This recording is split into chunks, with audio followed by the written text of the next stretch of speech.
베드로후서는 거짓 선생들의 그 정체와 그들의 본질이 무엇인가 이런 것들을 고발하여서 교회가 이들을 분별해서 경계하게 하는 그런 내용이 베드로후서 2장입니다. 베드로는 이 거짓 교사들을 자신들을 사신 주를 부인하고 임박한 멸망을 스스로 취하는 자들이다. 그렇게 1절에서 규정을 했습니다. 또 베드로가 거짓 선생들을 어떻게 평가했는가 보면 3절에 보면 탐심으로써 지어낸 말을 가지고 교인들을 자신의 이득의 재료로 삼는 사람들이다. 참 사악하지요.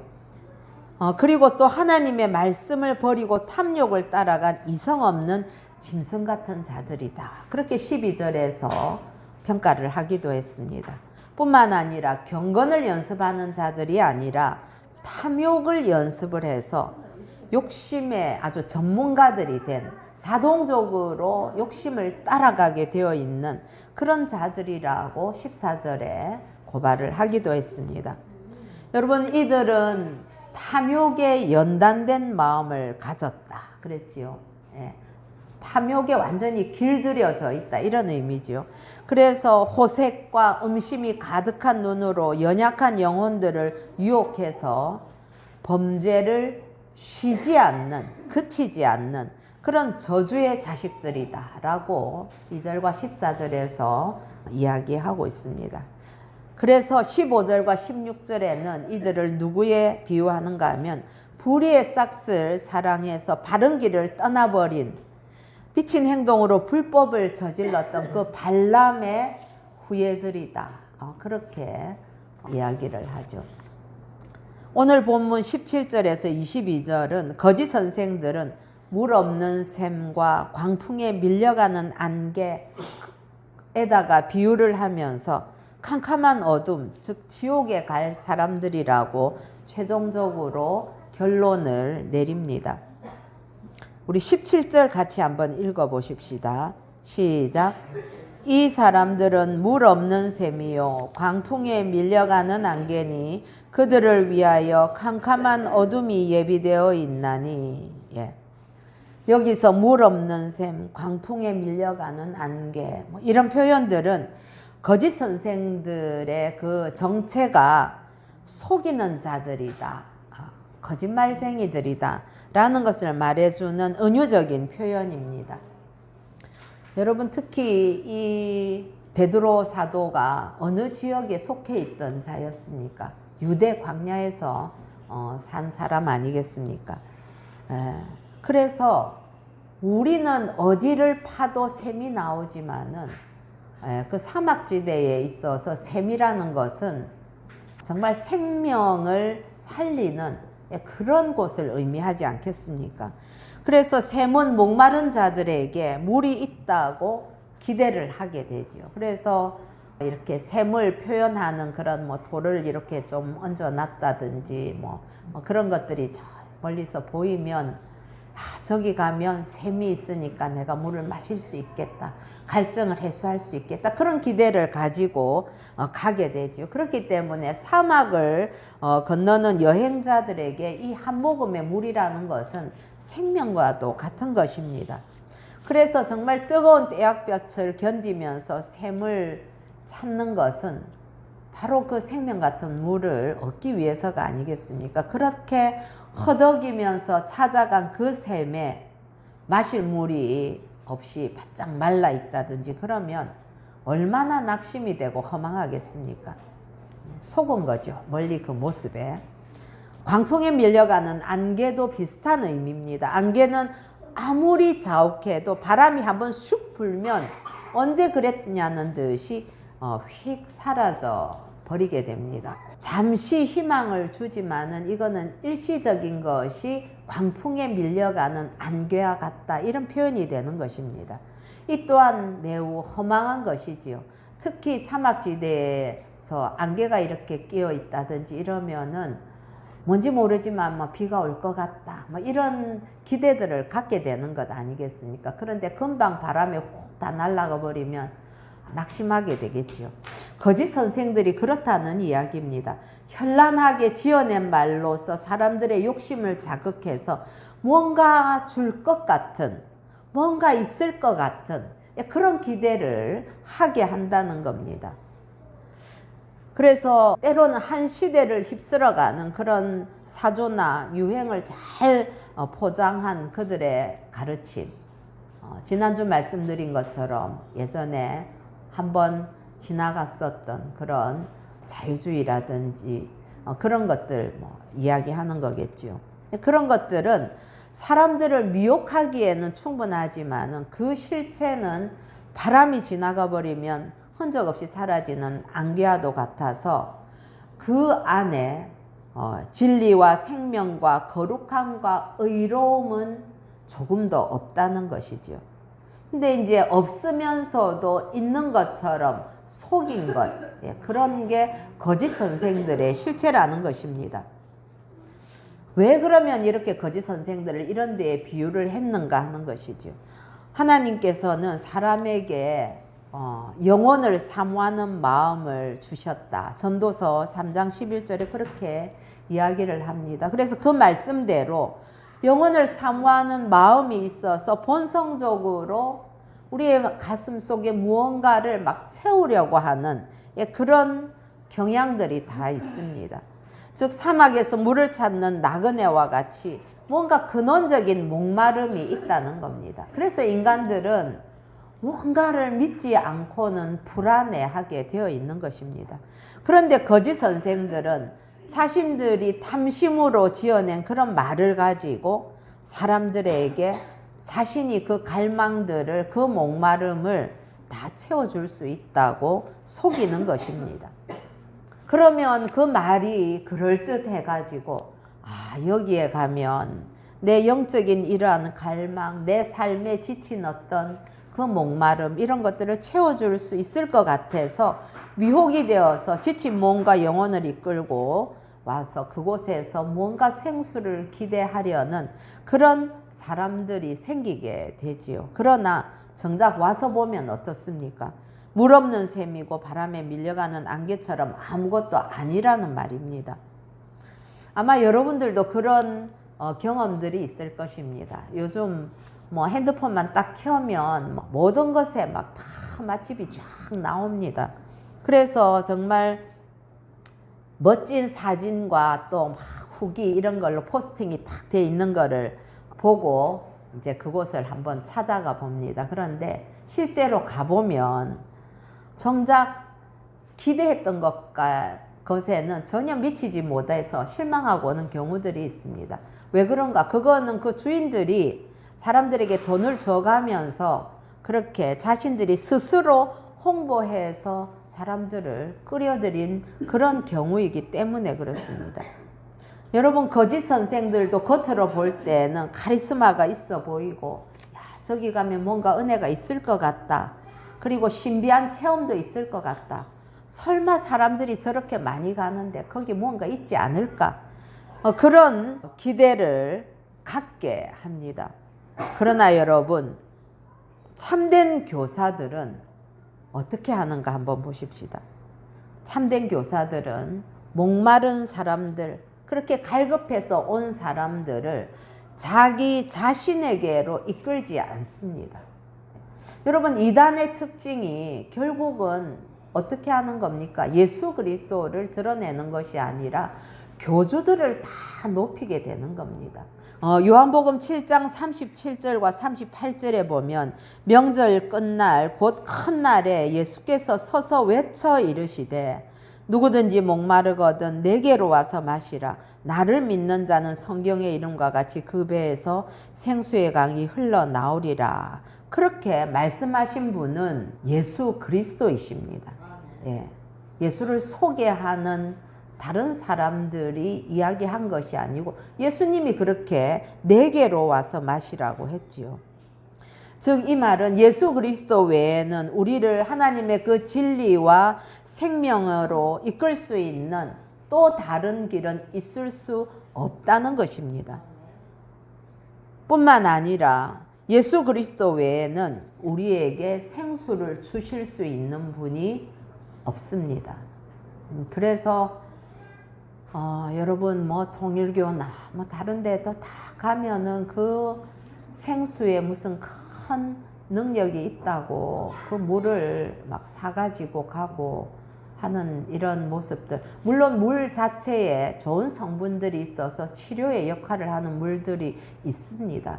그러나 신앙적으로 거기에 뭐 한번 뭐 이렇게 손댔다든지 안수했다고 해서 그 물이 무슨 요술 부리는 물처럼 변하는 것처럼 그렇게 하는 것은 그건 그야말로 사기지요.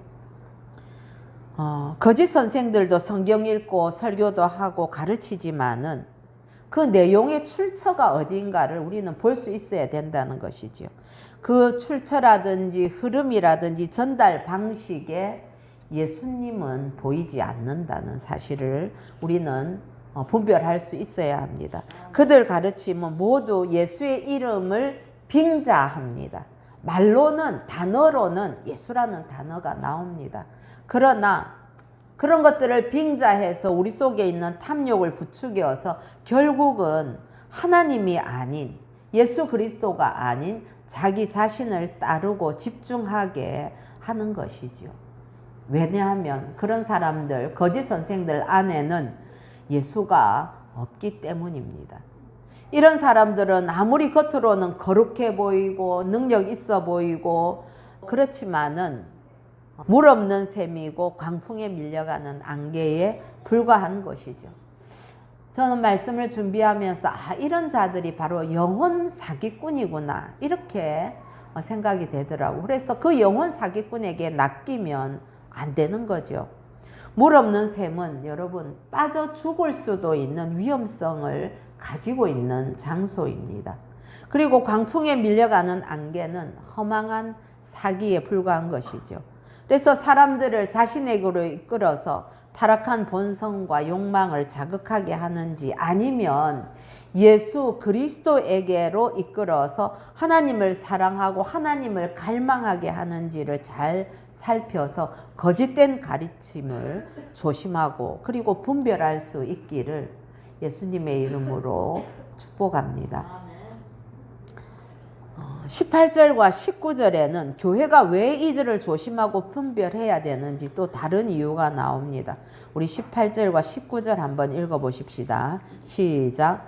그들이 허탄한 자랑의 말을 토하며 그릇되게 행하는 사람들에게서 겨우 피한 자들을 음란으로서 육체의 정욕 중에서 유혹하는도다.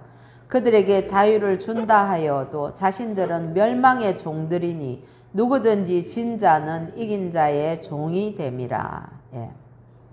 이 거짓 선생들, 이단들이 혹은 그 왜곡된 그 복음을 가르치는 이러한 자들이 사악한 것은 예수를 믿겠다고 이제껏 자신이 나아가던 잘못된 그 삶에서 겨우 빠져나와서 다시 신앙의 길로 이렇게 돌아섰는데 그런 사람들에게 굉장히 허탄한 자랑의 말이라든지 뭐 자기의 이력이나 스펙이나 또 세상에서 나는 이런 성공을 거두었다. 저 많은 사람들을 보라. 막 이렇게 하면서 예수 믿으면 누구든지 그렇게 될 수 있다고 육체의 정욕을 자극한다는 사실입니다. 이들이 허탄한 자랑을 늘어놓는 동안에 아직 말씀 속에서 든든히 뿌리를 내리지 못한 초신자들은 하나님의 그 신성한 성품에 참여하기 이전에 겨우 피해서 나온 더럽고 썩어지고 쇠할 그 세상의 욕망 속으로 다시 돌아서게 된다는 거죠. 제가 지난번에 어떤 자매로부터 그런 얘기를 들었습니다. 자기 집에 이렇게 자기에게 접근해서 온 사람이 있었다고 해요. 그랬는데 이제 알고 보니까 그 사람은 여호와의 증인이었습니다. 여호와의 증인인데 그 사람이 하는 이야기가 이 여호와의 증인에 오는 그 신도들이 너무 사람들이 젠틀하고 너무너무 사람들이 인품이 좋고 훌륭하다고 그렇게 이야기를 한다는 거예요. 그래서 제가 여호와의 증인들이 그걸 내세우는구나 하는 거를 알았습니다. 여러분, 우리가 주에 한두 번씩은 꼭 만나게 됩니다. 여호와의 증인들이 저 삼거리 거기 화단 있는 쪽에 있습니다. 아니면 이마트 앞에도 있고 특히 저 신부동의 터미널 앞에 이런 데 이제 항상 있습니다. 그 사람들은 막 다니면서 전도지 들고 이제 그렇게를 잘 하지를 않습니다. 그들의 수법은 이제 예쁘게 깔끔하게 보이는 가판대에다가 전도지들 넣어놓고 거기 파수대들 넣고 딱 두고는 거기에 나와서 서 있는 사람들의 복장을 한번 보십시오. 얼마나 정장 있고 깨끗하게 서 있고 다 참 사람들이 선해 보이고 좋습니다.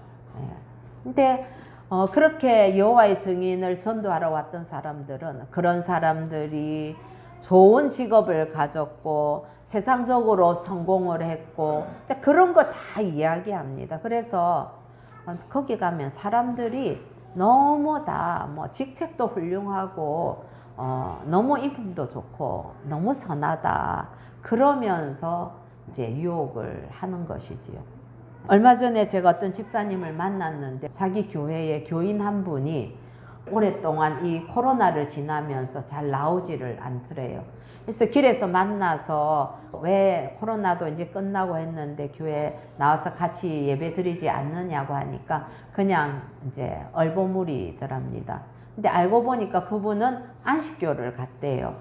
그래서 그 사모님께서 안식교는 안 되는데 거기도 가니까 다 뭐 성경도 가르쳐 주고 거기 있는 사람들이 너무 친절하다고 분위기가 좋다 그렇게 이야기를 하더라네요. 그래서 안식교는 토요일 날 예배 드리고 하는데 그거는 예수 그리스도의 부활을 부인하는 것 아닙니까? 그러니까 주일을 예배를 안 드리지요. 그래도 예배는 그리스도인이라면 주일에 와서 우리 함께 예배 드려야 되지 않겠습니까? 그랬는데 아주 안식교에서 얼마나 구워 살만했는지 그분은 이제 안식교를 계속 다니겠다 하는 거죠. 그래서 이게 말씀이 잘 정리되어 있지 않으면 분별력이 있기가 힘이 들어서 그런 어떤 외형적인 것들 가지고 교회를 설명하거나 이러면 그러면 그게 있어 보여서 그냥 그쪽으로 가는 사람들이 있다는 거죠. 바로 이 거짓 교사들이 그런 것들을 노리는 것입니다. 그런데 19절에 보면 그들에게 자유를 준다 하여도 라고 했는데 거짓 선생들이 자유라는 명목으로 이들을 미혹했다는 걸 알 수가 있습니다. 여러분 한번 생각을 해보십시다. 그동안 그 고대 근동에 있는 그래서 정말 뭐 신화를 따라가고 아데미 신을 섬기고 하는 그 소아시아에 있던 이런 사람들이 그렇게 이방 종교와 또 세속적인 그런 풍습 아래에서 평생 우상하게 절하면서 살던 사람이 예수 그리스도의 그 복음을 듣고 진리를 찾아서 겨우 교회로 왔는데 그런 연약한 지체들에게 막 내가 이런 체험도 했고 저런 체험도 했고 나는 세상적으로 이런 성공을 거두었고 이런 허탄한 자랑의 말로 미혹을 해서 우리는 예수 믿고 구원받았으니까 앞으로 우리는 어떻게 살아도 상관이 없다는 식으로 그렇게 육체의 정욕을 자극한다면 얼마나 이게 통탄할 만한 일이겠습니까? 여러분 예수 믿고 구원 한번 받아 놨고 따놨기 때문에 육체적인 쾌락을 마음대로 누려도 되는 겁니까? 그게 아닌 것이지요. 예수 믿고 구원받았으니까 내 마음대로 하는 게 자유가 아니지 않습니까? 물고기 물가에서 땅바닥에 이렇게 나와 있는데 그걸 자유라고 하지 않지요. 뿐만 아니라 우리가 중앙선 넘어서 반대편 차선으로 역주행하는 것을 그걸 자유라고 생각하는 사람은 없습니다. 그렇습니다. 성도인데 그리스도인인데 하나님의 말씀을 벗어나서 자기 마음대로 사는 그것이 자유가 아니라 자유라는 이름으로 욕심을 잉태하는 것이고 그 자유를 방치하면 죄를 낳고 사망에 이르게 되는 것입니다. 그래서 진리가 너희를 자유케 한다 할 때 그 자유는 그런 방종이나 방탕한 삶이나 쾌락을 누리는 것을 자유라고 말하는 것이 아닙니다. 이처럼 감미든 초신자들이나 신앙이 어린 자들을 그런 자유라는 이름으로 미혹해서 자기 마음대로 살게 하고 육체의 정욕을 따라서 살게 하는 거짓 선생들은 죄의 종이고 멸망의 종들이다 라고 오늘 명확히 우리에게 가르쳐 주고 있습니다. 여러분, 참된 선생들은 어떤 자들입니까? 자신도 죄와 더불어서 피 흘리기까지 싸우면서 성도들로 하여금 그 죄의 유혹에 맞서서 싸우라고 가르치고 격려하는 자들이 참 선생들입니다. 아까 우리 장로님 기도에서도 그렇게 말씀하셨지만은 우리는 죄에 대해서 타협할 수 없는 자들입니다. 우리는 싸워야만 합니다. 예. 그게 얼마나 힘들고 지치는 일인 줄 여러분들 잘 아실 것입니다. 적당하게 죄랑 타협하면서 살면 편하지요. 그러나 그리스도인은 그럴 수 없는 것이죠. 끊임없이 우리 신앙의 양심이 우리에게 이야기하고 있는 소리가 들리지 않습니까?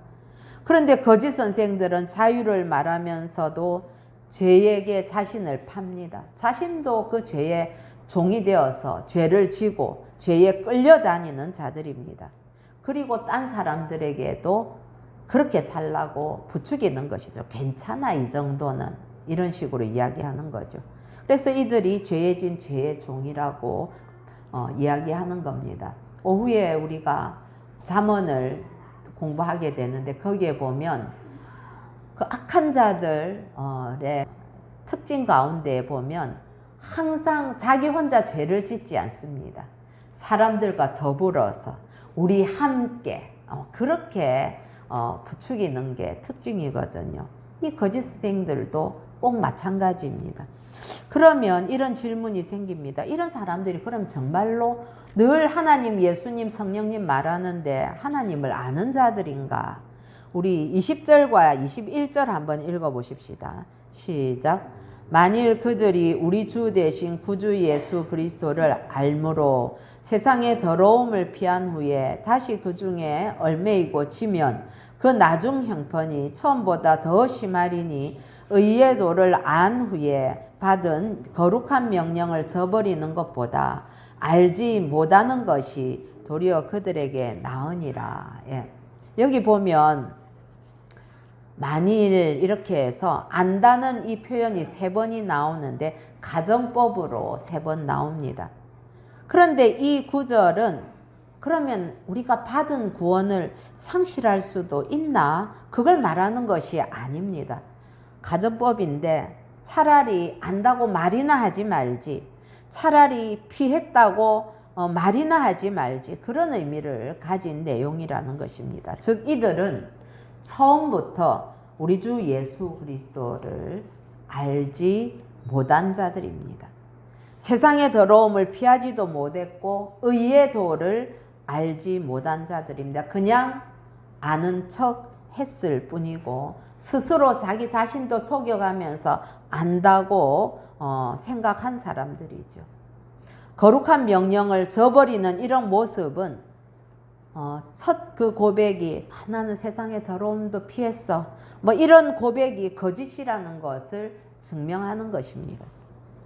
이들은 교회 안에 몰래 들어와서 우리 주 예수 그리스도를 알고 세상의 더러움을 피하고 자신이 정결한 것처럼 행세를 했던 것입니다. 이들은 처음부터 자신과 교회를 속인 거짓의 자식들이지요. 정말 예수를 믿고 예수를 알고 그 의의 도에서 알았다면은 자유라는 이름으로 죄에게 자신을 내어주거나 죄에 끌려다니는 죄의 종이 될 수 없다는 것이죠. 여러분, 그렇기 때문에 정말 분별이 얼마나 중요한가 하는 겁니다. 그들도 다 나름의 직분을 가지고 뭐 또 목회자라는 타이틀을 가지고 다 행세하는 것 아니겠습니까? 예. 겉보기에는 크게 다를 바 없어 보이는 거지요. 그러나 아무리 믿음이 연약하고 가지 믿은 사람이라 할지라도 진실되게 예수를 나의 그리스도로 받아들인 사람, 그래서 예수를 아는 자들은 분별력이 생기게 되어 있습니다. 예. 유다서 1장 19절은 이 사람들은 분열을 일으키는 자며 육에 속한 자며 성령이 없는 자다, 이렇게 이야기를 합니다. 즉 본래 잡혀 죽기 위해서 태어난 이성 없는 짐승 같은 자들, 우리 지난주에 살펴봤던 구절이지요. 그리고 불의의 싹을 사랑해서 의의 길이 아닌 발람의 길을 따라간 저주의 자식들이라는 것이죠. 그래서 그들은 속이는데 선수들입니다, 여러분. 성경을 자기 마음대로 그렇게 해석을 해서 듣는 자들을 속이는 거죠. 너무나 사악한 자들입니다. 베드로는 1장 5절에서 성도가 믿음으로 말미암아 하나님의 능력으로 보호하심을 받는다, 그렇게 설명했지 않습니까? 그래서 하나님은 참된 성도를 은혜로 지켜주실 것이기 때문에 결코 타락하지 않을 거라고 약속을 해 주십니다. 마지막으로 베드로는 두 속담을 이용해서 이들이 하나님을 아는 자가 아니라 개와 돼지와 같은 더러움에 속한 자들이라고 최종적인 결론을 내립니다. 22절 한번 읽어보겠습니다. 시작. 참된 속담에 이르기를 개가 그 토하였던 것에 돌아가고 돼지가 씻었다가 더러운 구덩이에 도로 누웠다 하는 말이 그들에게 응하였도다. 예. 개와 돼지에 대한 속담이 그들에게 응했다는 것은 거짓 선생들에게 이 속담이 딱 들어맞는다, 이런 의미지요. 여러분, 그들이 왜 토한 걸 다시 먹고 씻었다가도 다시 그 더러운 구덩이에 가서 뒹굴겠습니까? 개와 돼지에게는 더럽다는 개념이 없기 때문에 그렇습니다. 그처럼 거짓 선생들에게도 그들이 끊임없이 죄를 자꾸 짓고 하는 것이 죄가 더럽다는 개념이 없기 때문에 그렇다는 거죠. 오히려 죄를 좋아합니다. 왜 그럴까요? 그들은 전혀 거듭나지 못했기 때문에 그렇습니다. 아직 죄의 종이기 때문에 그런 것이죠. 베드로가 개와 돼지를 언급하면서 그들 같다고 말할 정도로 강하게 거짓 선생들의 그 정체를 폭로하고 그들의 결국을 강조하는 이유, 그들은 결국은 멸망에 빠지는 지옥 가는 자들이다 라고 큰 소리로 외치는 이유는 바로 교회와 성도들을 지키기 위해서입니다. 사랑하는 저와 여러분, 우리 새생명교회를 지키기 위해서 하나님께서는 우리에게 이 말씀을 주신 것입니다. 사랑하는 교회가 이런 거짓 선생들에게 미혹당하지 않도록 이들을 분별하고 이들의 사상과 가르침에서 성도들을 보호하기 위해서 베드로 사도는 우리에게 이야기하는 것 아니겠습니까? 신앙이라는 그런 이름으로 우리의 타락한 본성을 부추겨서 육체의 정욕을 다시금 따라서 살도록 만드는, 그래서 세상에 있는 허탄한 그런 자랑거리들이 자신의 제일 큰 자랑인 양 그렇게 자랑하고 사람들로 하여금 그래, 내가 예수 믿고 복받아서 부자가 돼야지, 높아져야지, 참 사람들로부터 인정받아야지, 그런 것들로 이 땅에 속한 것들, 그 저급한 수준만 가지고 인생의 목표를 삼게 만드는, 그게 하나님의 유일한 복인 것처럼 가르치는 그런 거짓된 가르침을 분별하고 단호히 거절하고 진리의 말씀을 따라가는, 그래서 결국 우리는 하나님의 그 신성한 성품, 믿음의 덕의 지식을 이어지는, 그래서 사랑에까지 이르는 하나님의 성품에 참여하는 그런 자들로 세우기 위해서 우리에게 이 말씀을 주신 것 아니겠습니까? 그런 주님을 닮아가는 저와 여러분 되기를 축복합니다. 오늘 선교주일이어서 이제 7월 둘째 주면은 푸놈펜 새생명교회가 개척되고 예배를 드린 지 1년이 되는 주일이었습니다.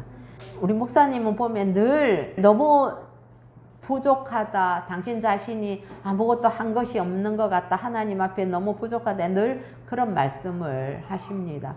그래서 제가 1년 동안 하나님께서 푸놈펜 새생명교회를 통해서 어떤 일을 하셨는가 하는 것이 다 생각이 나더라고요. 다 꿰일 수가 있죠. 그래서 이번 선교주일 때 이 일에 우리도 함께 동참했기에 우리가 그걸 한번 나누면 좋겠다 싶어서 정리를 한번 해봤습니다. 첫 번째, 예배 사역에 있어서 매주일 아침 10시에 예배를 주일 아침이면 드렸지요. 예, 그리고 매일마다 아침 10시 되면 또 두 분이서 함께 기도회를 하고 계십니다. 두 번째로는 교육에 관한 것인데, 아시다시피 작년과 올해 우리가 여름 성경학교를 두 번을 가서 섬길 수 있었습니다. 그래서 이번에 품원동 교회 그 여름 성경학교는 비용이 6,500불 정도가 들었는데 그 중에 2,000불은 우리 성교회에서 부담을 해주셨고 500불은 또 같이 참여하신 장로님께서 해주시고 나머지 4,000불을 우리 정숙 목사님과 또 여러 우리 교우들 그리고 우리 교회 재정에서 섬겨주셨습니다. 뿐만 아니라 바탄방의 베델교회에도 목사님 또 우리 이장로님 또 작년에 5월에 가시고 해서 3번을 가서 성경 통독 프로그램을 하셨어요. 뿐만 아니라 구제를 또 하셨는데 구제는 품원동에다가 목사님께서 생활비 중에 매달 1톤 쌀을 후원을 하십니다. 그래서 500불 정도 되는데 그거를 생활비 중에 떼서 구제를 하고 계시고 그리고 미국에 있는 어린이 재단을 통해서 사모님을 통해서 3,000불이 한번 지원이 됐습니다. 그리고 내년에 또 한 2만 불 내지 3만 불 정도 지원받을 것을 기대를 하고 지금 서류를 보내고 있는 것입니다. 그리고 작년 가을에 우리 장로님들 가실 때에 품원동에 맨바닥에 그렇게 그 건기에 추운데 아이들 자고 감기 걸린다고 해서 침대를 13개 해줬지요. 그런데 그때 매트가 빠져 있더라고요. 우리는 침대랑 매트랑 같이 있는 건 줄 알았는데 그 선교사님도 그걸 잘 몰랐어 가지고 그래서 나중에 침대 매트가 없는 걸 보고 어떻게 그 매트를 해줘야지 싶어서 우리가 크리스마스 때 여러분들 우리가 헌금한 거를 가지고 매트 13개를 또 보냈습니다. 그리고 또 선교사님이 계시면서 담요를 또 200장인가 이렇게 보냈습니다. 그렇게 구제 사역도 했고 그 다음에 장학 사역을 했는데 교회 주일 예배 때 드려지는 헌금은 전부 다 전액 장학 사역에 쓰겠다 그런 원칙을 가지고 현지에 있는 사역자 자녀들을 여러 가정 선정을 해서 어린이들, 청소년들, 대학생들 장학사역을 하고 있죠. 그 중에 한 대학생은 1년치를 모아서 노트북을 사주기도 했었습니다. 그리고 2주 전부터 시작한 성경연구원에 참여하는 학생들, 그 대학생들이 여러 학생들은 캄장신이라고 해서 우리나라 7개 장로교 교단에서 함께 세운 캄보디아 장로교 신학교가 있습니다. 예, 거기에 참여하는 학생들인데 그 학생들이 7명 지금 등록을 했거든요. 그래서 그 친구들에게 매달 얼마씩 장학금을 지불 시작을 했습니다. 이 장학 사역이 점점 넓혀지고 있어요. 뿐만 아니라 또 협력 사역을 하셨는데 작년 가을에 우리 장로님들 강변교회 가서 그곳에 있는 문짝부터 시작해서 전기까지 수리하는데 많이 수고를 하셨죠. 그때 우리 교회가 또 1,000불을 후원을 했었습니다. 그리고 153 그 비전센터 또 이것저것 수리를 해드리고 왔습니다. 그 다음에 청년 대학생 사역을 꿈꾸고 가셨는데 청년 대학생 가운데 먼저 본느라는 지금 MDB 과정 하고 있는 친구인데 이 청년을 1대1 성경 공부를 목사님께서 지난 봄부터 가르치고 있습니다. 그리고 이번에 성경연구원에 7명 등록해서 가르치고 있습니다. 그래서 청년 대학생 사역 잘 하고 계시지요. 그 다음에 영상 사역도 했습니다. 그래서 크메르어로 성경 읽는 것을 녹음해서 영상을 만드는 작업, 그리고 어린이들 영상이 별로 없고 그래서 어린이들을 위한 유튜브 영상을 또 만들어서 올리는 일들, 그런 일들을 영상 사역까지도 쭉 하셨지요. 그래서 지난 1년 동안에 정말 다른 분들이 몇 년 있어도 이 많은 일들을 한꺼번에 이렇게 다 할 수 있었을까 싶을 만큼 많은 일들을 하셨더라고요. 그래서 제가 참 목사님을 격려해드린 그런 일이 있고, 저는 이걸 우리가 함께 돌아보면서 여러분 이 일에 여러분들이 참여하셨습니다. 여러분들 참여하실 때는 여러 가지로 참 어려운 가운데서도 정말 마음을 내서 순종하고 기쁜 마음으로 참여하셨죠. 그랬는데 다 돌아보게 되니까 이렇게 크고 놀라운 일들이 그곳에서 일어난 것입니다.